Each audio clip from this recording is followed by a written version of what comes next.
Chapter 8. Romance. The low hum of the Zenith Jazz Lounge mingled with the crisp night air as Vinnie and Susie arrived, arm in arm. Nervous? Vinnie glanced at Susie, who held his hand a tad tighter as they approached the entrance. Susie smiled, a sultry curve to her lips, emerald eyes glinting with mischief. Nervous? Me? Her voice was like velvet, caressing the edges of his hesitation. More like excited, Vinnie smirked, feeling the undeniable pull between them, but knowing the line they hadn't yet crossed. Well, try not to bring the house down. I don't need another mess to clean up. Stepping inside, the murmur of conversations and the soft clinking of glasses washed over them. The lounge's ambiance, lighting casting long shadows, welcomed them like old friends. Jazz notes floated lazily through the air, promising a respite from their chaotic reality. Susie squeezed his hand one last time before she walked to the stage, turning back to throw him a coquettish wink. "Watch me," she practically purred, each word promising more than just a show.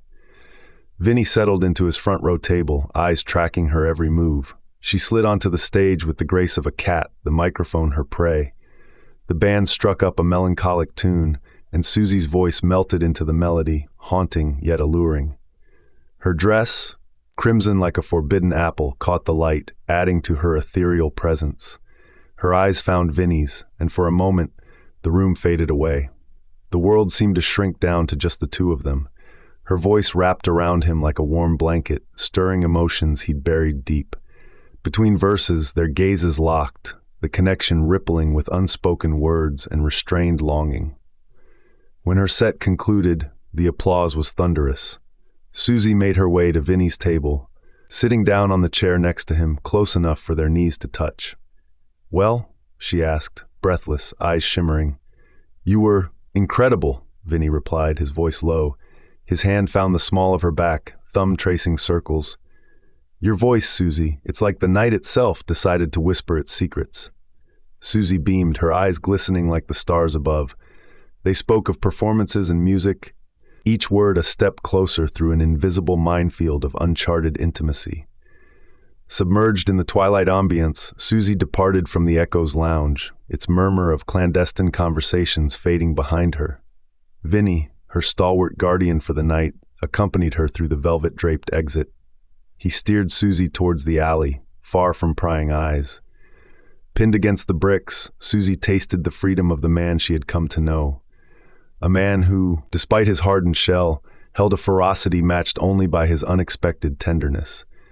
Their kiss was a mutual surrender to the whirlwind that their lives had become.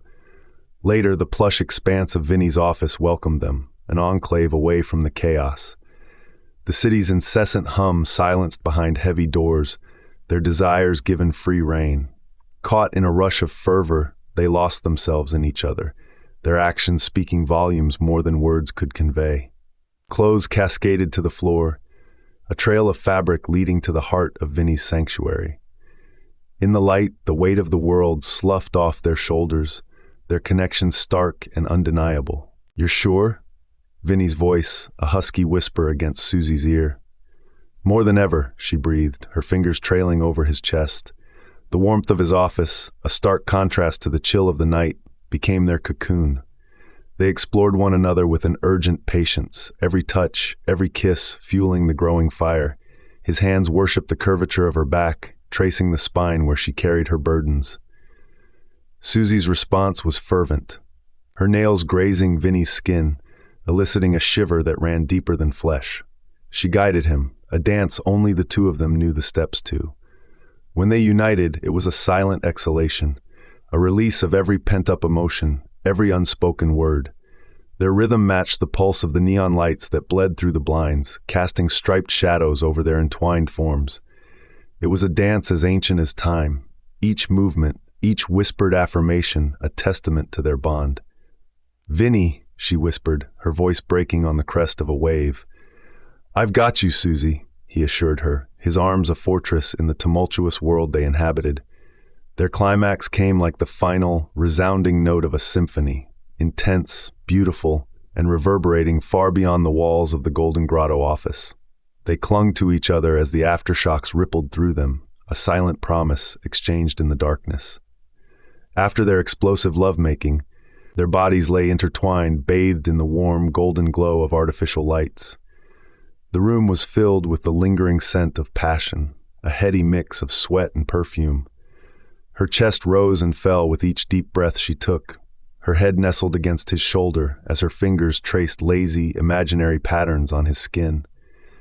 The world outside felt distant and irrelevant, leaving only the heightened heartbeat echoing in their shared space.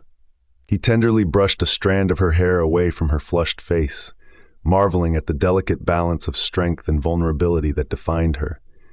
Moments of silence stretched between them, comfortable and profound, as if the universe had come to a standstill to honor the sacred bond they had forged in those fervent, fevered moments. Vinnie studied Susie's profile, the way the low light softened her features. She was his siren, his spitfire, the melody to his dissonant life. A knock shattered their sanctuary, Frankie's muffled voice a reminder of the reality that loomed beyond the safety of Vinnie's office. At the sight of Vinnie and Susie, Frank quickly averted his eyes. "Boss, you need to see this."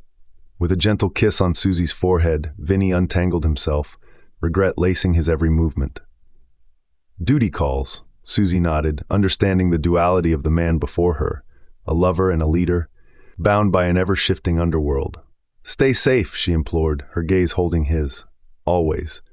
The word was a vow, one Vinnie intended to keep for as long as the fates would allow. Later that night, in the sanctuary of Susie's apartment, their conversation wound down to the grit of their situation. Don Friddi's breathing down our necks. Vinnie rehearsed the details as if plotting a map, roaming the room, caged energy manifesting in every stride. And what? Let him think he can just threaten what's mine. Susie watched as Vinnie paced back and forth, the lion in his den roused and wary. He stopped, turned toward her, and the shadows from the flickering streetlight outside danced across his set jawline. He spoke, his voice lower than the thrumming of a bass at the back of a jazz club.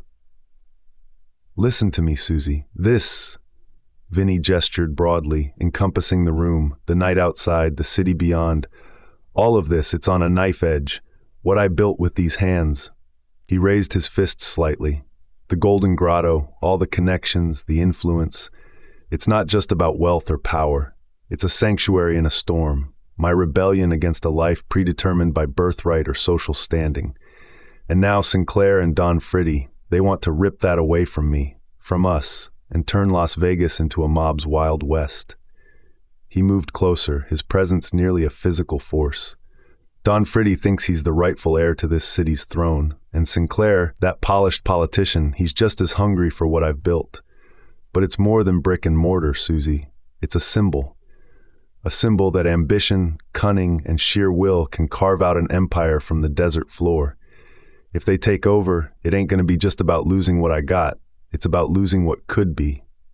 Vinnie's gaze held the distant glitter of the stars, but it was clear his thoughts lurked in darker places. "If they push me out, it's a slow death sentence in this city. They'll take everything, piece by piece, especially now with the target on my back. And I won't let them do that. I've dirtied my hands so the people I care about can have a shot at something clean. Susie, I've played this game long enough to know that if you show even a hint of weakness, these vultures will strip you to the bone." He took her hands in his touch a quiet storm. "They've set things in motion. There's no telling how this will end up, but know this." Vinnie's gaze locked with hers. "I will protect what's mine, protect you. With everything I am, I swear it." Silence swelled between them, as heavy and significant as the unspoken vows that had cast their shadows over the city roads. Susie shouldered the weight of his words, understanding that they came from the depths of a man who was so much more than the rumors, more than the sum of his past deeds. He was Vinnie Moretti, and he was fighting a fight she couldn't pull him from, but she could stand by him, mirror his resolve with her own. They lay entwined as darkness gave way to pre-dawn blue, Vinnie's inner storm calmed only by Susie's steady heartbeat. The Golden Grotto erupted with life the next evening, a deceptive veil of vibrancy masking an undercurrent of tension. Amidst the throng in the grotto's lavish lounge, Sal, the ghost of Susie's past, had slipped unnoticed among the patrons, his predatory gaze fixed on her. His smiles were anything but innocent, each one a meticulously crafted insult designed to whittle away at Vinnie's dwindling composure. Vinnie's fingers clenched, white-knuckled, around the curve of his whiskey glass, his breath shallow and scorching like the trail of the potent liquid. Across from him stood Frankie, his demeanor as hard and relentless as granite, anchoring Vinnie with a gaze that cut through the fog of his anger. "Boss, not here. Not now." His voice a low, steadying force in the cacophony of the room. Vinnie's jaw tensed as he gave a small nod, recognizing Frankie's wise restraint. The irksome image of Sal creeping too close to Susie dissipated when she came back to him, soothing his ruffled pride like a calming balm. Dinner at the Grotto's premier restaurant was charged. Their conversation, wrapped in velvet thoughts and whispered confidences, was a lifeline as they navigated the waters of Don Friddi's persistent lurking threat. "Susie," Vinnie's voice cut through the fog of looming danger, "none of it matters if I lose you." "It's not just about losing, Vince," Susie countered, leaning into the sanctuary of his touch. "It's about what we're fighting to keep." "I know one thing. I'd burn it all if it meant keeping you safe," Vinnie vowed, his gaze anchoring her in the maelstrom of his world. "I can't shake the feeling I'm going to wake up one day and you—" Susie's words faded, emotion catching tight in her throat. Vinnie cradled her face, his thumbs wiping away the beginnings of tears. "Susie, look at me. I've skated through life on borrowed time, taking what I want, but I won't gamble with you. You got a promise now from me, whatever it takes." Those words, sealed with a kiss, became the bedrock upon which their fragile future rested. Their love, a beacon in the surrounding storm, offered a glimpse of redemption in a world dimmed by shadows and sin. Chapter 9. Rising Tension. Las Vegas shimmered with deceptive allure as Vinnie Moretti stood in the halo of neon lights cast by the Strip, perched atop the Golden Grotto. His silhouette etched against the glitzy tapestry below, he ruminated on the city's capricious favor. It had raised him from the slums of New York to preside over its underworld, yet now it brewed a storm that threatened to sweep it all away. He turned back toward his office, the grandeur of the Golden Grotto mirroring the complex power he had navigated to stand here. The Commission, an oligarchy of the foremost crime families, loomed large in his thoughts. Formed by Salvatore Maranzano, it was a guardian of order in their shadowy empire. The New York families Bonanno, Joseph Bonanno, Colombo, Joe Profaci, Gambino, Albert Anastasia, Genovese, Vito Genovese, and Lucchese, Tommy Lucchese, each controlled a part of the city's soul, united to preserve peace and maximize profits. Key figures like Joe Adonis and Frank Costello also joined the commission. Vinnie knew the rules. No one touched a made man without explicit consent from the commission. Any attempt to act solo against Don Friddi would shatter the fragile equilibrium, inviting chaos and fatal reprisals. Vinnie and his associates would bear the severe consequences of such recklessness. He needed the commission to see Don Friddi for the liability he was, to recognize the threat his unchecked ambition posed to their empire. With them by his side, the gears of retribution could turn safely. A knock on the door snapped him to the present. Frankie entered, a mix of resolve and caution in his step. "They'll need convincing," Frankie started, breaking the silence. "The commission doesn't take kindly to moving in on an of their own, even if the moving in is done by one of the founders, you, Vinnie." Vinnie turned from the spectacle of Sin City, his gaze piercing the reflection in the glass. Don Friddi's blind ambition threatens to tumble the precarious balance we all cling to. As always, you're playing chess while they're used to brawls. A grim chuckle passed Vinnie's lips. "It's not games I'm after. To retain control, the commission must see Friddi as I do, a liability." Frankie nodded, the weight of history settling over them like a heavy cloak in the room's glow. The commission has always been a delicate balance, even from its inception. Friddi knows that. He owes his rise to it, yet now he's on the verge of undermining everything. Vinnie moved to his desk, pulling open a drawer to retrieve a thick dossier. History has a tendency to repeat itself when lessons are ignored. He flipped through the pages, each one a testament to the power plays and bloodshed that shaped the New York family's rule. "Friddi took over after orchestrating Maranzano's death," Vinnie continued, his voice a low rumble. Frankie's eyes narrowed. Indeed, when Maranzano got too cozy with the idea of being the boss of bosses, Friddi eliminated him, took the reins himself. Yes, Vinnie said, tracing his finger over the familiar names. He consolidated power, ensuring that the commission served its purpose, to maintain peace, arbitrate disputes, and protect mutual interests through rules and negotiations. They called it a forum, didn't they? Frankie asked. A means to an end, a way to avoid the endless bloodshed that had marked the early mafia wars. Exactly, Vinnie said, leaning back in his chair. It was about maximizing profits from illegal activities, gambling, extortion, labor racketeering, without drawing unnecessary attention. The code of conduct they established governed our actions and boundaries. Violations meant expulsion or death. And now Friddi's forgotten the very code he helped enforce. Frankie's voice tightened with frustration. His antics with Sinclair and his moves on Vegas, it's reckless. Vinnie nodded slowly. The commission's power comes from adhering to secrecy and respecting established boundaries. Meetings in hidden locations, communications through secure channels. It was always about avoiding detection by law enforcement. The system worked because everyone feared the consequences of breaking it. And yet here we are, Frankie said, gesturing to the dossier brimming with evidence. Friddi thinks he can play by different rules. We'll remind him of the old ones, Vinnie replied, his voice steely. The family's longevity depends on it. We've adapted through crackdowns and internal power struggles, but with Friddi's ambition unchecked, we risk losing everything. Frankie leaned against the dark desk. Speaking of liabilities, that evidence we gathered. A soft, insistent knock interrupted Frankie's thoughts. Captain Harper stood outside the door, tapping his foot impatiently and muttering to himself. "Hold your horses," Vinnie called out, barely masking his amusement. Before he could finish, the doors of his office opened, and in strolled Captain Harper, the very embodiment of weary diligence. His sharp blue eyes scanned the room, taking note of the fervent activity behind the closed doors of the Golden Grotto's extravagant heart. Vinnie arched an eyebrow at Harper. "Never figured you for the cloak and dagger walk-ins, Captain." Harper's reply came like a slow unfurling of fog. No room for formalities when the board is set like this. Frankie gestured toward a manila folder teeming with records and photographs. "I've got physical proof our friend's been cozying up with Harrison Sinclair, our friendly local councilman." Harper's head tilted. "Not just any politician. Sinclair's dirty deep in Friddi's pocket, so it seems. Now we know where to look. It was easier to get the dirt." Vinnie's fingers interlocked, the steeple of contemplation. "I reckon they don't know the half of it." He fetched a photograph from the pile, sliding it across the desk.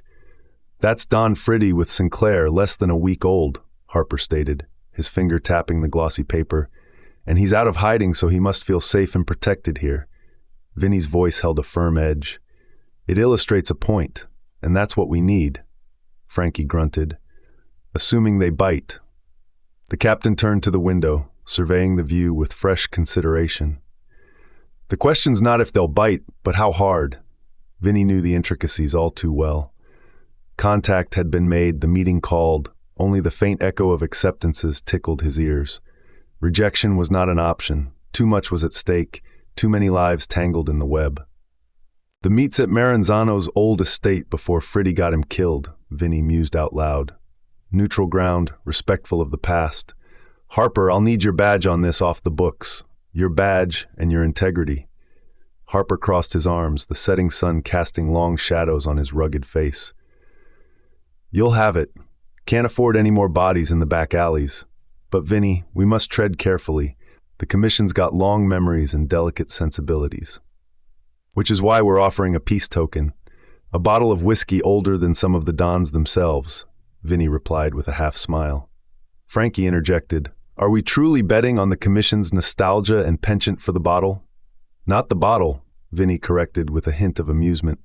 "What it represents, respect, a shared history. Even hard men yearn for softer times." There was a pause, a shared silence that spoke volumes. "Say they agree," Harper finally said. "How do you ensure the commission sides with you? More importantly, how do you protect your neck?" "The grotto pays its dues," Vinnie replied calmly. I've always managed their books without a smudge. Skim to where it's due. Call it loyalty, call it assurance, it's leverage either way. As the night deepened, the three men huddled over the evidence, hashing out the details, going carefully over their strategy towards the commission. Should I expect some fine print attached to this mutual interest of ours? Harper asked, eyeing the folder like a wary trapper. Vinnie's hands clasped behind his back, his profile etched against the starless sky. They'll want to see the continuation of peace and profit, of everything. They'll want assurance that our undertaking doesn't open gates for worse devils. But above all, they'll crave certainty. And you'll give it to them, Harper said knowingly. With your help, the hours slipped by. Strategies formed, pathways emerged. When dawn's light crept through the skyline, Vinnie had readied his fortress, equipped his arsenal, and placed his trust in the hands of men not bound by blood but by ambition, for the survival of an empire built on shadows. Now all he could do was wait while Las Vegas, ever the dealer, shuffled the deck. As Frankie exited into the quiet hall, Vinnie lingered by the glass. The commission wants stability and to stay in the shadows, so let's make them an offer they can't refuse. A new day broke over the Golden Grotto, the strip stirring with the vibrant pulse of 1,000 lives, unaware of the strings being pulled behind the neon veil. Captain Harper nodded, his stoic face softening just for a moment. Let's hope your showmanship wins the day, Vinnie, for everyone's sake. Bustling streets of New York City. Their trip was first class, ensuring comfort but not shortening the lengthy flight. As they disembarked, exhaustion mingled with anticipation. New York's sounds, smells, and sights engulfed them. One of the local gang members met them at the airport, driving them through the labyrinthine city streets to the historic Maranzano estate, a place steeped in mystery and tales of the past. Susie's silhouette glowed faintly in the dashboard's light as they approached Maranzano's old estate. Keep your eyes open, love, Vinnie murmured, a hand on the wheel, glancing towards Susie. These men, they're like hawks, one wrong move. She placed a calming hand over his. You're the sharpest of them all, Vinnie. The grandeur of the Maranzano estate loomed as they rolled up the gravel drive, tension coiling tight within the confines of the car. Security was tight, Frankie's figure standing statue-like at the entrance. His very presence solicited an unspoken reassurance. Inside, the gathered titans of crime shifted with restive energy. Harper leaned against the paneling, his face an unreadable mask. Frank Costello, with his hawk-like gaze, was the first to acknowledge Vinnie's presence. Moretti, you've stirred quite the hornet's nest, he commented dryly. Vinnie nodded. And you'll find a stirred nest offers the best view of the vipers. Gambino, smooth-faced but flint-eyed, joined the group, while Tommy Lucchese hung back, assessing Vinnie like a prize-fighter awaiting the first bell. As Costello sank into an armchair, the room's atmosphere tensed. Present your case, he commanded. Vinnie unrolled documents across the impressive table surface, images and records reflecting orange in the lamplight. Don Friddi has overstepped his bounds. His ambition stretches like a shadow over Las Vegas, grasping at its treasures without the sanction of this elite circle, greedily seizing everything for his own selfish gain, thinking he can continue as a side hustle outside of the commission. Harper unfolded a city map, fingers tracing territories. Benny's murder, it was not punishment like you intended, but a power play. Friddi's looking to snatch Vegas for himself. He started buying up Fremont casinos and is now initiating hostile takeovers, beginning with the Golden Grotto. Susie's voice cut in, her tone sharp but steady. Loyalty doesn't lace pockets with gold from smuggling sidelines, nor spill a friend's blood for profit. All eyes flicked to her, a new player on this checkered board. Adonis raised an eyebrow, his cold eyes trained on Susie. Where does the singer come into the gathering of men? Vinnie rose to her defense, a lion protecting his pride. Susie whispers the city's heartbeat. She knows the players, the moves. Costello surveyed the table. The commission doesn't take missteps lightly. Your evidence, it better hold water, Moretti. Vinnie spread out the papers, photographs, and transcripts meticulously collected. Each seemed to throb with the pulse of Vegas's darkened veins. Costello, leaning forward, peered like an eagle sighting prey. This isn't mere librarian work. Look. Vinnie pointed towards a series of photos of Don Friddi meeting Harrison Sinclair and explained how he tried to move into the Golden Grotto. Lucchesi's eyes darted over the photos, his brow furrowing. We all have politicians in our pockets, Moretti. What makes Friddi's different? Vinnie's voice grew low, resonant. He expands without seeking consent, without cutting in the commission. Las Vegas, gentlemen, is our golden goose, yet Friddi shears it without offering any of us the down. Costello folded his arms. So he spills blood and guts our profits. Why should we believe you haven't come for our share next? Susie stepped to the table, documents hand-picked from Vinnie's files in her fingers, the singer's demeanor morphing into an avenging angel. These, she slapped the papers down, are accounts from a mole within the city council Frankie has in his pocket. Friddi's already taken over most of the Fremont casinos without informing you. He cozied up to politicians like Sinclair there to ensure law swings his way, all quietly nudging us out. Harper intervened, his eyes hard but earnest. She's telling it straight. I've had eyes on these transactions long before Moretti came to me. Costello silenced the murmurs with a subtle lift of his hand. Let's assume your facts stand, Vinnie. What do you propose? A surgical strike. Vinnie's hands hovered over the map. Remove the tumor without killing the patient. We cut Friddi out, take out Sinclair, maintain the balance, and consider a leader here who respects the old ways. Heads nodded, the concept tugging at a thread of interest. Costello, piecing through the meticulous evidence, found cohesion in Vinnie's strategy. Adonis, tight-lipped, broke his silence. A coup could mean heat, Moretti, from the 5 families to the feds. Susie twisted a ring on her finger, a glinting signal, before her voice unwound with cool confidence.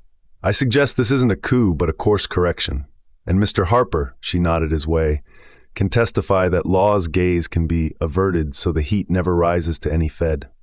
Harper, shifting uncomfortably, acquiesced. Distractions can be arranged.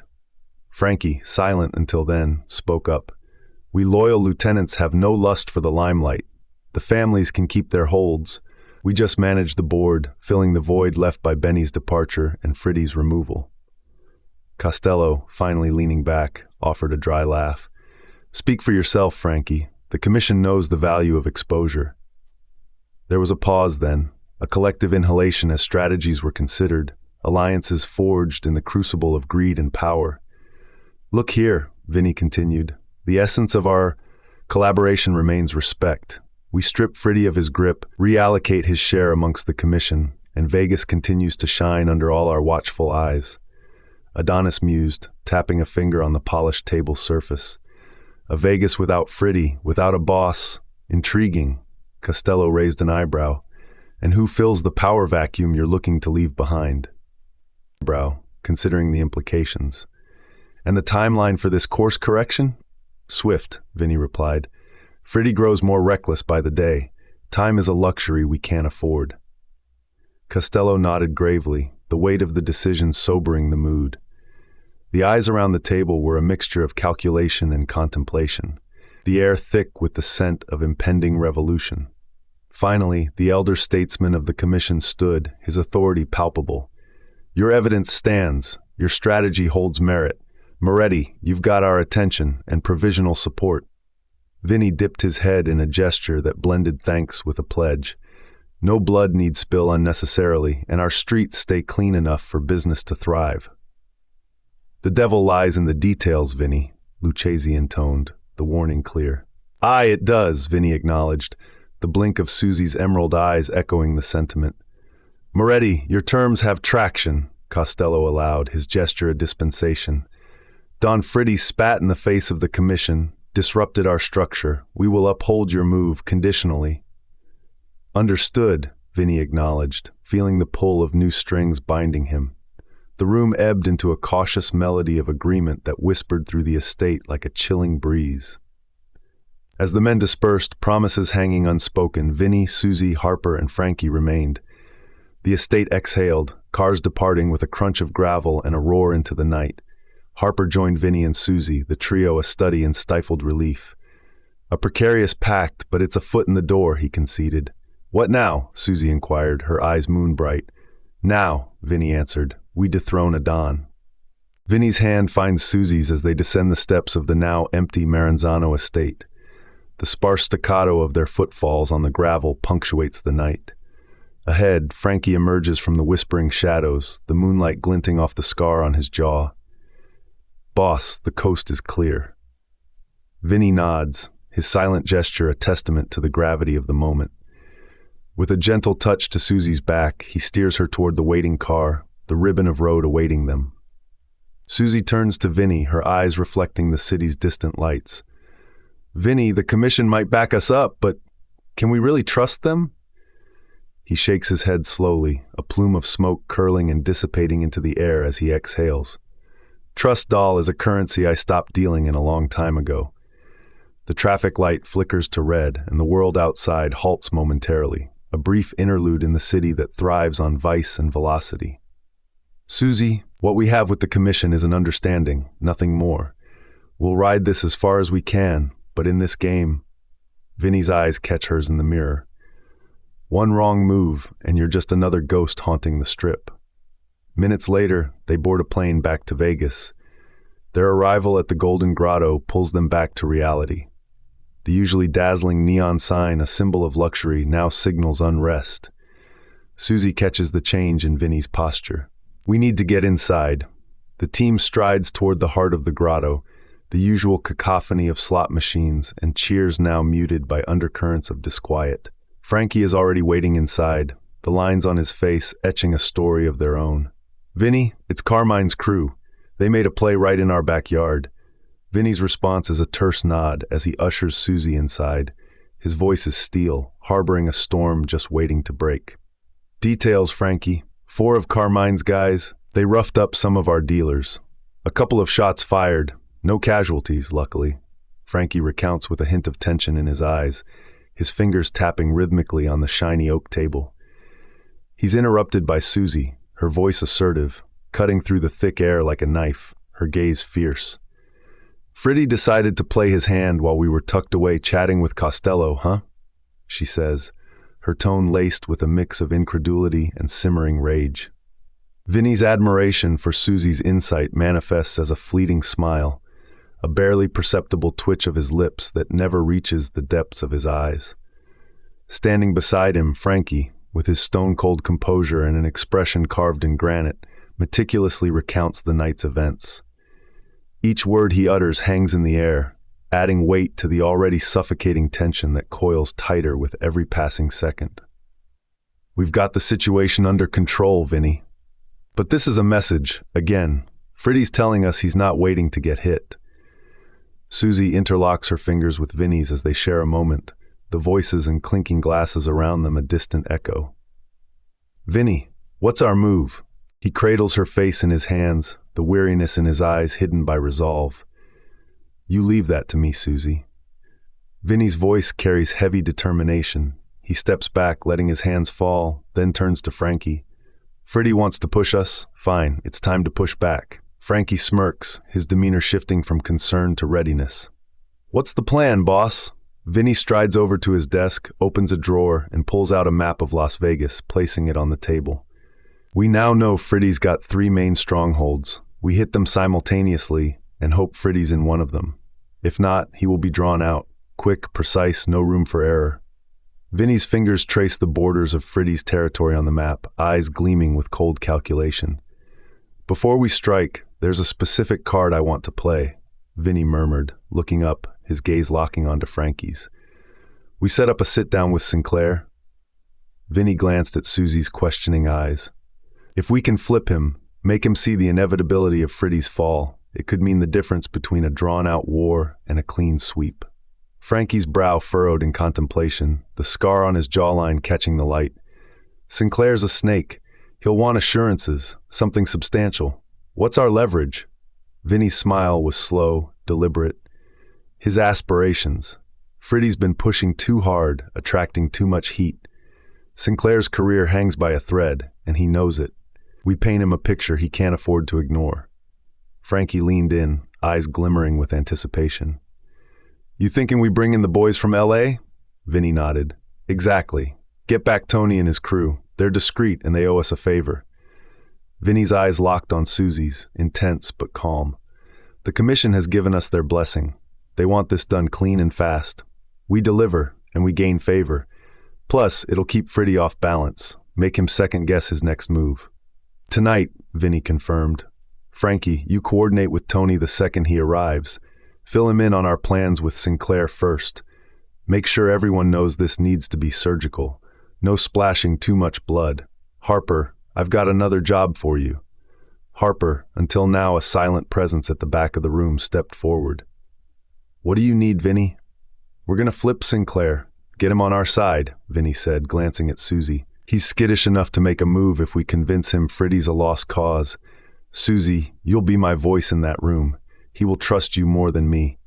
Susie nodded, her expression resolute. I'll do it. Harper raised an eyebrow. And if he doesn't flip? Vinnie closed his eyes for a moment, exhaling slowly. Then we bury him with Friddi. Can't afford loose ends now. He'll either see reason or become another casualty. The weight of Vinnie's words hung heavily in the air. This was no longer a simple vendetta. It was a game of survival for all of them. Frankie rolled his shoulders, easing the tension in them. All right, I'll make the calls. We'll be ready. We push forward. Let Friddi know he's not the only one who can make bold moves. Frankie, I want the word out. We hit back twice as hard. The air in the room sharpened, the sounds of the Golden Grotto crescendoing into a promise of retribution and power plays. You got it, Vinnie. We'll show him. The grotto isn't up for grabs. As the others dispersed, the clatter of the casino filtered back to them. Vinnie and Susie remained, two silhouettes stealing against the looming chaos. We're in deep, Susie. Her lips curved into a smile of fierce determination. Together. The night stirred with the rustle of their pact, unfurling beneath the watchful gaze of the desert stars. Chapter 10, Snake in the Desert. Vinnie Moretti slipped into the inky folds of midnight, his footsteps silent on the bricked path leading toward a lavish estate. An illuminated pool cast an ethereal glow on Sinclair's home, a fortress of Art Deco sophistication and polished duplicity in a new desert town. He had come alone, as requested, no discussion. Sinclair believed he had summoned Moretti. He had no clue, however, of the storm that was brewing on the horizon, a storm that would engulf him in a whirlwind of events far beyond his control. He thought he was in command, but what was coming for him next was a force unlike any he had ever encountered. The door opened before Vinnie could knock, a sliver of light spilling onto the otherwise darkened porch. Harrison, Hank Sinclair, loomed in the doorway, his silhouette imposing against the golden interior light. Vincent, punctual as ever. Best way to be in our line of work, wouldn't you agree, Hank? Two men of the night stood on the threshold, wary eyes locked. Crosby's swinging on a star drifted from inside, the irony not lost on Vinnie as he entered the lion's den, the home of a man known to sink his claws deep. Sinclair led him to a study lined with books and aged liquor, a room that whispered secrets. Drink, Vinnie? I'm good, Hank. You wanted to talk urgent matters, so let's get to it. Vinnie scanned the room for signs of treachery. Let's skip the pleasantries, Sinclair. Sinclair strolled to the bar, pouring 2 drinks. Alliances shift, Vinnie. Even the Sahara changes its dunes when the winds howl for it. Vinnie took the glass but didn't drink. And where is the wind blowing tonight? I'll be forthright, Sinclair continued, circling behind his desk. Associating with Don Friddi was a mistake. I see that now. His expression tightened like a noose of regret. He's become erratic, unpredictable. Vinnie raised an eyebrow. And now he's biting the hand that fed him? You could say that. His open thirst for power is bad for business, bad for both of us. This isn't the 1930s anymore. It's time for a change in the tides. Vinnie traced the edges of the paper. Why come to me? Sinclair's eyes flickered with something like fear. Because you can navigate the depths of this cesspool without sinking. And between us, we have the resources to clip Friddi's wings before he brings about our collective demise. Vinnie finally sipped his untouched drink, eyes never leaving Sinclair. And what's the price for this avalanche of generosity? Survival, Vinnie. I want off this sinking ship. I gain control of the situation, and you remain a casino owner. Vinnie chuckled darkly. We pluck the feathers together then, but watch your step. If this is a trap... Sinclair held his gaze. We're in the same chasm, Vinnie. Betrayal isn't a luxury I can afford. Sinclair withdrew a folder from the desk, offering it across the gleaming wood. I've kept records, Vinnie. They show there's more at play here than Friddi's greed. The pages were a treasure trove of duplicity, his Golden Grotto the nexus of Las Vegas's arteries, a revelation that made Vinnie's skin crawl. Don Friddi was an aggressor, working with other mobsters from distant cities where they had been run out. These other associates of Friddi you speak of. Vinnie trailed off, digesting the scale of the treachery. A shadow world within our world, the Commission unaware of their dealings, and they seek to devour the heart of our city to keep everything for themselves, no matter what the cost, Sinclair added. We can stop them together and save your life's work. Then we're at an accord, for now. Vinnie stood, pocketing the file. But if you're bluffing, not even the desert will hide you from me. Sinclair nodded solemnly. And you're proposing a truce? Vinnie probed, feeling the precarious balance of their clandestine dance shift. You know, I learned young to be skeptical of gifts from guys like you, Hank. Sinclair chuckled, a dry sound like leaves skittering over a grave. Understandable, but desperate times, Vinnie. We need each other. I take it there's a price for this union? Isn't there always? I get Vegas and you answer to me when he's off the board. We both stand to profit grandly. And why would you turn against your own to assist me? Sinclair's smile didn't quite reach his eyes. Better to reign in hell than serve in heaven, Vinnie. I want my city back. Vinnie gathered the evidence, his gaze sharp. I'll consider it. Exercise caution, Hank. Sinclair's bravado flickered. I'm counting on you to keep harm from happening to me. You're a risk-taker, Hank. I'll give you that, Vinnie muttered. He turned to leave, but halted when Sinclair reached into a drawer. Before you go, Vinnie, there's something you need to see. Sinclair's voice had dropped an octave. He pulled out a set of photographs and laid them on the desk like a dealer spreading cards. Vinnie's eyes narrowed as he leaned forward. The black and white images revealed Captain Harper, Vinnie's trusted ally, laughing and clinking glasses with a man Vinnie recognized too well, Eddie Marino, a snake well wrapped around Sinclair's criminal operations. What's this supposed to be? Vinnie's voice was leaden, yet his eyes betrayed a flurry of activity, analyzing, measuring, recalculating. Harper's been in Eddie's pocket for months, Sinclair explained. I thought partnering with Don Friddi meant bringing you down, but Harper was the real sleeper. He's feeding both you and Friddi scraps while Eddie pulls his strings. Vinnie's face hardened, his fingers clenching around the edges of the photographs. Nice try, Hank. It's the truth, Vinnie. Harper's loyalty isn't yours. It belongs to Eddie. Vinnie's mind resisted the notion like a body rejecting poison. Harper stood by me in situations where having a leash would have shown. Perhaps, or maybe that's the brilliance of his act. Harper needed your trust to pass on just enough intel without busting both of you wide open. Vinnie locked eyes with Sinclair. You expect me to believe that a man I grew to trust on my team is playing double agent because you have a few pictures? Sinclair shrugged, leaning back in his chair. Believe what you will, Vinnie, but keep your eyes open. Harper may be a bigger danger than Don Friddi. Eddie's got a way of sinking his hooks in deep. Pushing the photos back across the table, Vinnie shook his head. I'll leave these with you. Deceptions seem to be more your game. But understand this, Hank. If I find out you twisted the truth in the slightest, no conspiracy, no shadow organization will save you. His tone was cold, final, a blow to any lingering camaraderie. At the parting handshake, Sinclair's palm felt cold and slippery, like the underbelly of the Vegas he so proudly claimed to rule. Stepping into the cool night, Vinnie drove back to the Golden Grotto, the neon lights blurring into a mockery of stars. Susie was waiting, draped in a satin robe, her eyes reflecting her quick mind. Vinnie presented the dossier, watching her absorb the gravity of the information. If we're to believe Sinclair, we're up against far more than a deranged Don. Her fingers paused over the crisp paper, her voice betraying a hint of a falter. Are we entertaining the idea of trusting Sinclair? He's knotted in lies. Vinnie paced, the confines of his opulent office closing in like a prison. He's a snake, but occasionally Serpents reveal the path through the grass. I've made him think he has leverage over me, that he owns me. Let's keep it like that until he outlives his usefulness. Vinnie's eyes narrowed as he mulled over Sinclair's feeble attempt at manipulation. He even tried to drive a wedge between me and Harper, he began, voice laced with a mix of anger and disbelief. Sinclair showed me pictures of Harper with Eddie Marino, one of his own men.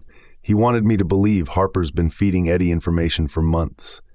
Susie's gaze intensified. And you think he's lying? Of course he is. Sinclair's grasping at straws, hoping to fracture our alliances from within. Vinnie sat back, the weight of the betrayal Sinclair wished to sow gnawing at him. Harper stood by me in moments of real danger. No photographs will shake the trust we've built. Susie nodded, her expression resolute. Frankie's sweep.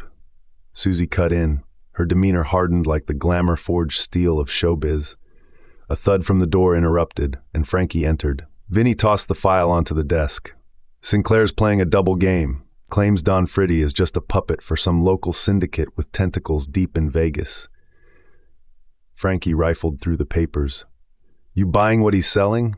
Vinnie fixed himself a drink. Hard to say. He's as slippery as an eel.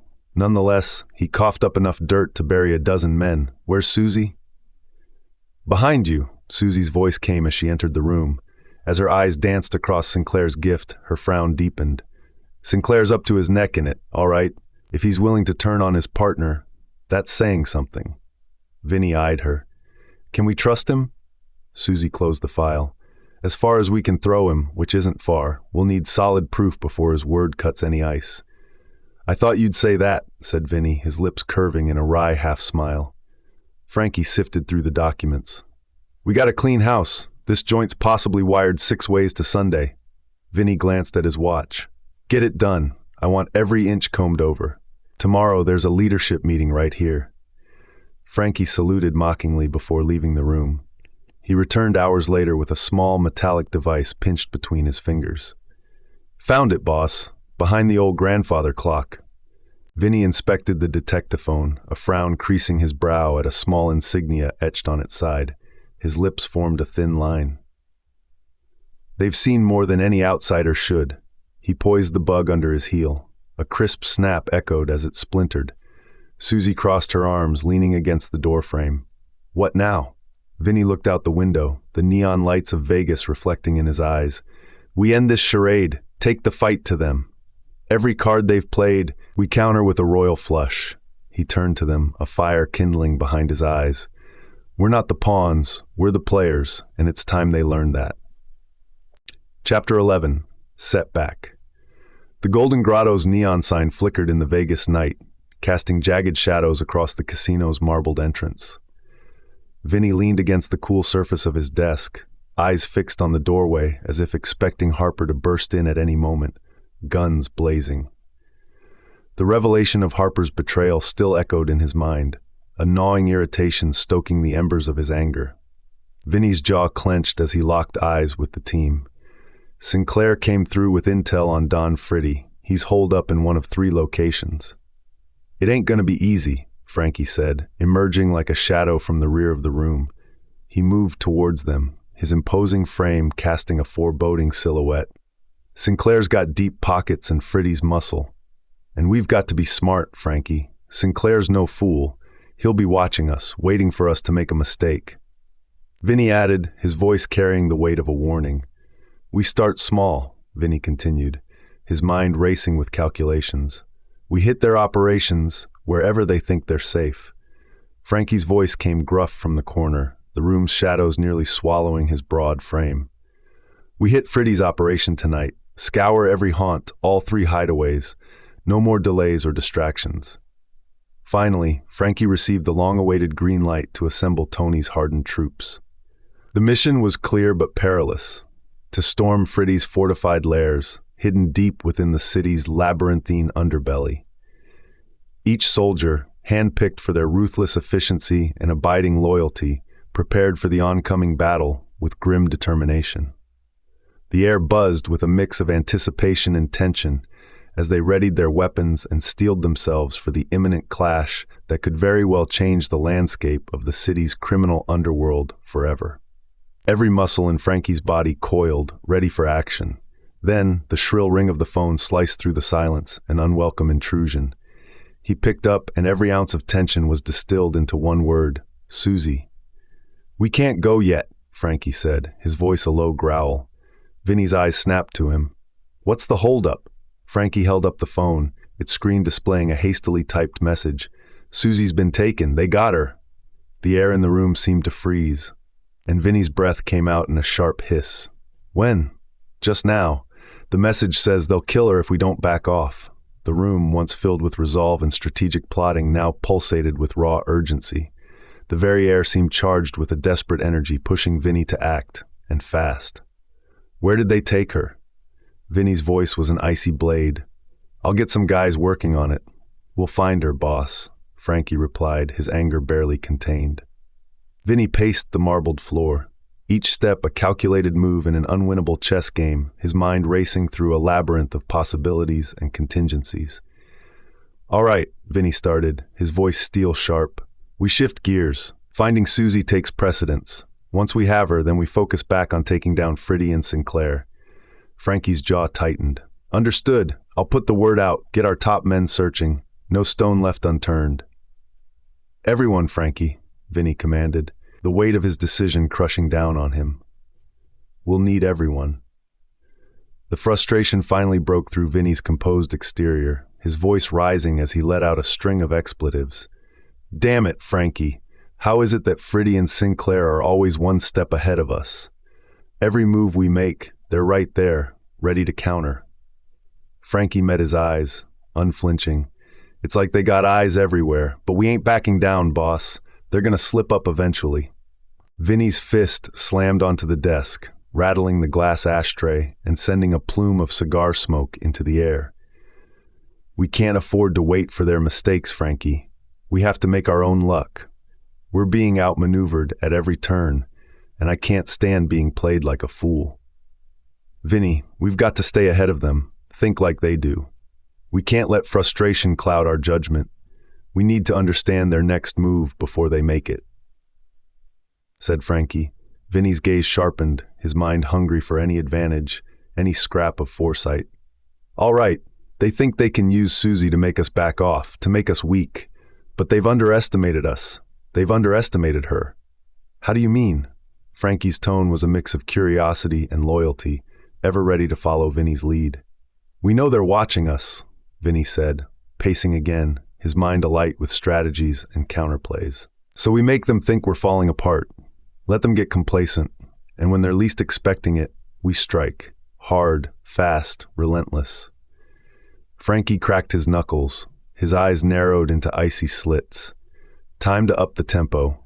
We'll show them what happens when you mess with Vinnie Moretti and his own." "Get everyone on it." Frankie nodded and moved swiftly toward the door, barking orders to his men, each command a flurry of urgency and precision. Moments later, Frankie returned, the resolve in his eyes mirroring the determination in Vinnie's. "Men are already hitting the usual spots. A few contacts among them might have some info on where they're holding her. We'll know something soon." Vinnie nodded, his mind already calculating their next move. "We need to bring her back, Frankie, at any cost." The weight of Vinnie's words hung heavy in the air. Frankie inhaled deeply, a determined edge creeping into his voice. "We'll get her, I promise you that."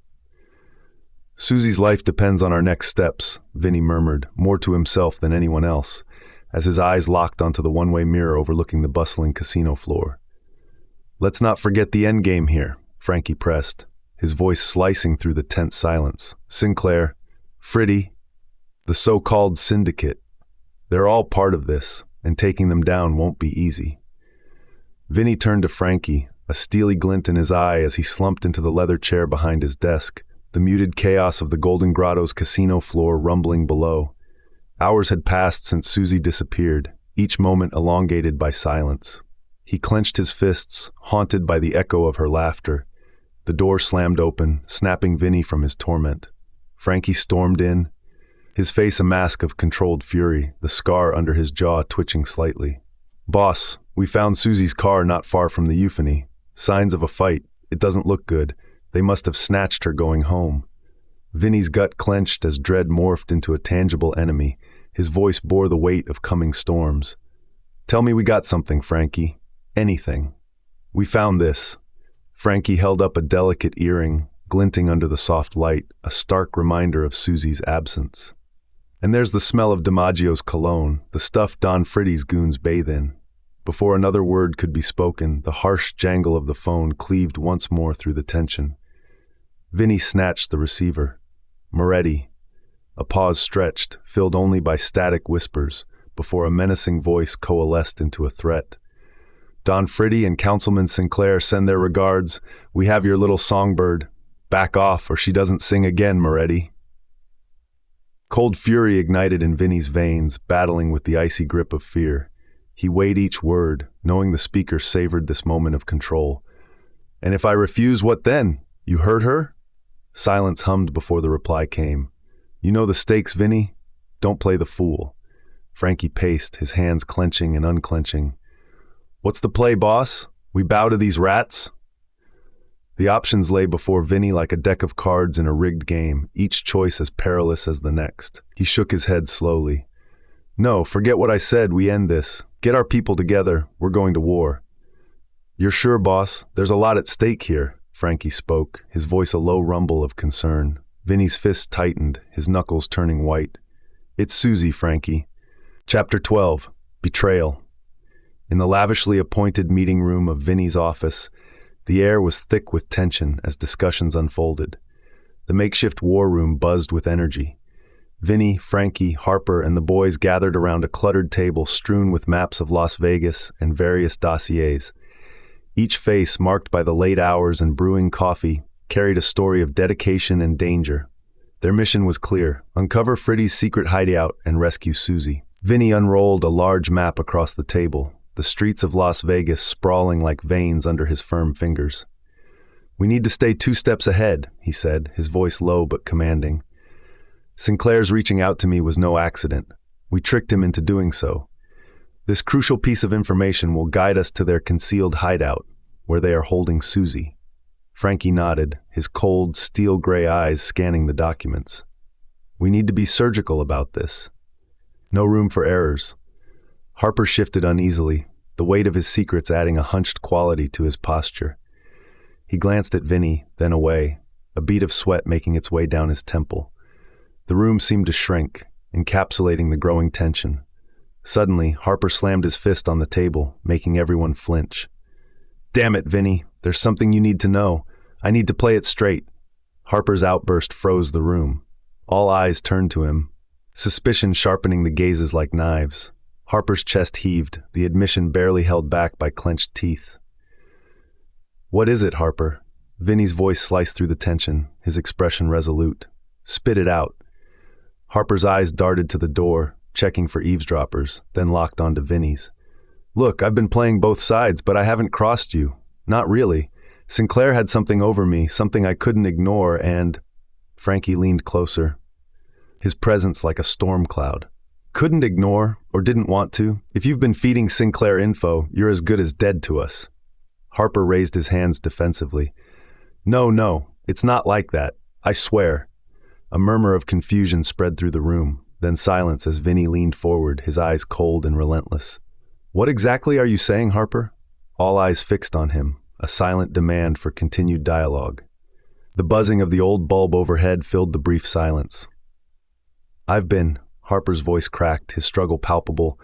"I've been working with Sinclair.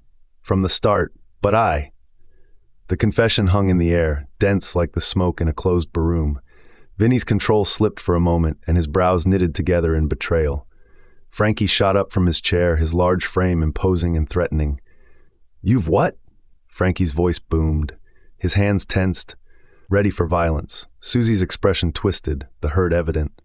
"Harper, why? We trusted you." Her voice, usually so controlled and captivating, broke with emotion. "And why would you admit that now, before us all? Are you tired of living?" Harper looked from face to face. "It's not simple. In Sinclair's circle of men, he's got eyes and ears everywhere. He's more powerful than we thought. I had to survive, keep my position to learn more. It was the only way, Vinnie remained silent, his demeanor icy as he processed the betrayal. The room felt colder, the stakes higher. "You used us, Harper? All this time pretending to help?" Frankie's voice was lethal. "How do we know you're not setting us up right now?" Harper's defense was quick, desperate. "I'm telling you because it's time you know what I did. I see that now. It is useful." Frankie's laugh was short and bitter. "Useful? You think after this we can just go back? You've endangered everything we've worked for." Frankie's clenched fist was the first warning. His body, rigid and simmering with barely contained rage, propelled him around the table toward Harper. The room fell silent except for the sound of his heavy breaths. "You think because you're coughing up the truth now, it squares us?" He grabbed Harper by the collar, hoisting him up with an ease that belied his stocky frame. In the close quarters, Frankie's usual calculated composure morphed into raw, unfiltered fury. Harper gasped, his legs scrambling for purchase. "Frankie, listen!" "No, you listen!" Frankie's voice was a low growl, his face inches from Harper's. "You played us for fools, and for what? A bit of security? You're the worst kind of rat." Harper's hands grappled at Frankie's iron grip, his face red and contorted. "I thought I was protecting. Enough!" With a mighty heave, Frankie slammed Harper back against the wall. The thud echoed, a grim punctuation. "You thought wrong."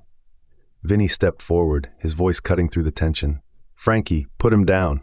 His command brooked no argument, his presence a calm amid the storm. Frankie turned his head slowly to Vinnie, his grip still tight. "Boss, this snake doesn't deserve—" "I said put him down. We need to focus on finding Susie. We can deal with Harper later." Vinnie's tone was steel, his authority unmistakable. His sharp, calculating eyes never left Harper's. Reluctantly, Frankie released Harper, who slumped against the wall, coughing and clutching his throat. His face was a map of fear and regret. Vinnie's towering presence dominated the cramped space. "Everyone, enough!" His command restored a fragile order. He stared down Harper, his voice deadly calm. "You'll give us everything. Every contact, every plan. You owe us that much, Harper." Harper nodded, relief mingling with fear and intimidation. Yes, of course." "Harper," Vinnie began, his voice deceptively soft. "You've made a grave error in judgment, but killing you now solves nothing. It doesn't regain our lost time or erase the betrayal." Harper met Vinnie's gaze, a mixture of gratitude and surprise flickering across his pained expression. "But make no mistake," Vinnie continued, the threat clear in his quiet intensity. "You will pay for this betrayal. Not with your life, not now. You're going to work for us, against Sinclair. You'll be our inside man now." Harper nodded quickly, relief mingled with the stark realization of the new bind he was in. "And if you think of crossing us again," Vinnie's voice dropped lower, a dangerous edge surfacing, "Frankie will be the least of your worries." Harper straightened up, swallowing hard, his acceptance of the terms etched in his solemn nod. Vinnie turned away from him, addressing the room with renewed focus. "We have much to do. Let's get back to work," he declared, knowing his days weren't numbered and there was time for an explanation later. As they started to disperse, Harper tried to salvage a shred of dignity. Vinnie stopped him with a raised hand. "Save it, George. Actions speak louder now. Prove your worth." The disgraced captain nodded, understanding the monumental task ahead to earn back even a sliver of trust.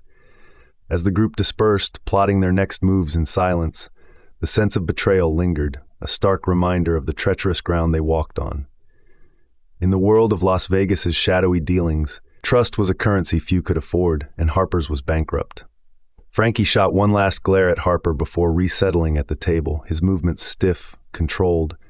Susie joined him, her posture rigid, her mind clearly racing through the implications of their new, precarious path.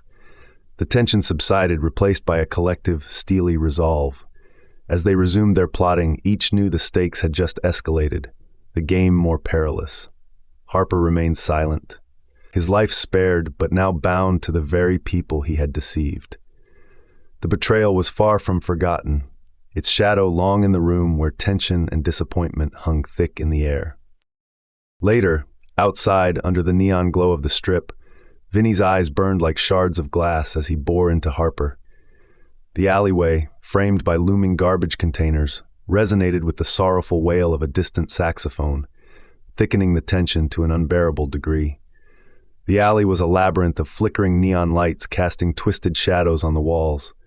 Vinnie's chest heaved with the raw, unfiltered rage he had kept bottled up during the confrontation. A storm rumbled in those sharp eyes, a tempest unchecked by the thin veneer of composure. Harper stood a few paces away, the flicker of hope in his eyes threatened by Vinnie's silent fury. "Vinnie, Don't," Vinnie cut him off, holding up a hand as if the action alone might physically silence Harper. He took a step forward, his fists clenching and unclenching as though they had minds of their own. "You think you can just confess and it'll be all right?" His voice was a low growl, each word dripping with venom. Harper flinched but tried to stand his ground. "It's not like that, Vinnie. I was trying to protect myself, and to hell with protecting yourself." Vinnie's voice echoed down the alley, bouncing off the grimy bricks. He advanced on Harper, his anger manifesting as raw kinetic energy. "You put us all at risk. You put Susie at risk." The mention of Susie seemed to ignite something deeper within Vinnie, transforming his barely contained rage into a violent inferno. His jaw tightened, muscles flexing under his taut skin. "She's out there, in Friddi's hands because of you. Do you have any idea what that means?" Harper swallowed, his usual facade crumbling under the weight of Vinnie's words. I didn't intend for this to happen. I thought I could manage both sides, keep everyone safe." "Safe?" Vinnie's laugh was devoid of humor, a harsh, grating sound. "You think spinning plates on both sides keeps anyone safe? You're a fool." Harper's desperation etched his face, blending into the chaotic backdrop as he pleaded. "Vinnie, remember, that bullet was meant for you. I took it." Harper had indeed saved his life, a deed that had forged a bond stronger than brotherhood.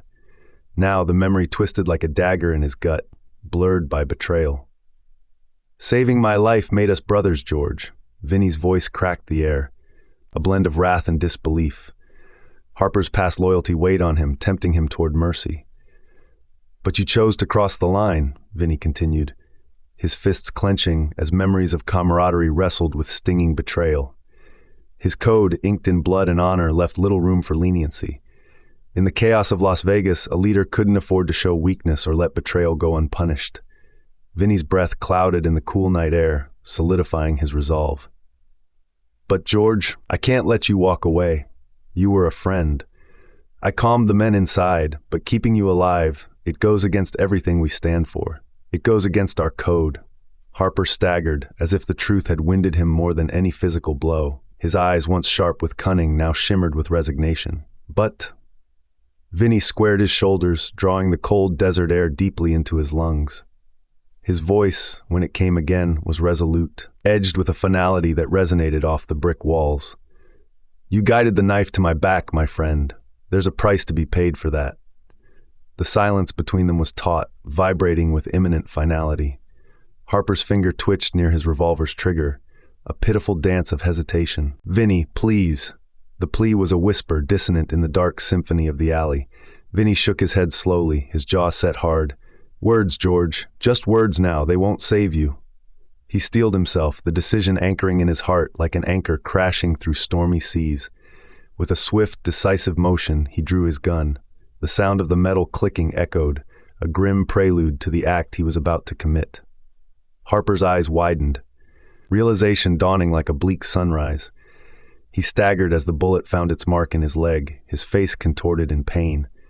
His gun skittered across the sandy street as he fell against the wall, clutching his thigh. Seizing the moment, Vinnie sprinted forward, his form a blur of motion. He tackled Harper to the ground, the impact muffled by the dusty earth. They struggled, limbs flailing, grunts lost in the rumble of distant thunder. "You should have stayed loyal," Vinnie roared, pinning Harper down with the precision of a practiced fighter. A sudden noise startled them, and Vinnie snapped his head up, alert. Just an alley cat, its eyes reflecting moonlight as it watched them warily before slipping away. The sounds of the alley crescendoed with another gunshot. But it wasn't Harper who fired. He made an effort to reach for his fallen revolver, but it was too late. Vinnie's shot rang true, a thunderous verdict delivered in lead. He stood over the body, his chest heaving with exertion and sorrow. "This city," he whispered, more to himself than to the lifeless form at his feet. "She devours her children." Turning away, he caught the faintest reflection of himself in a broken window, a specter dressed in moral ambiguity, a man who did what needed to be done. The night air seemed to stiffen, respecting, perhaps mourning, the necessity of such brutal justice. Vinnie stepped out of the alley, the neon lights of the strip flaring like flames welcoming back their wayward son. In the city of second chances, some debts were settled only once, decisively and irrevocably. In the end, Vinnie Moretti upheld his code, a rule carved deep into the heart of Sin City's shadow: protect your own. Vinnie paced, his thoughts clouded by betrayal until they were back in the grotto. The air was thick with the scent of whiskey and the quieter, but no less potent, aroma of treachery.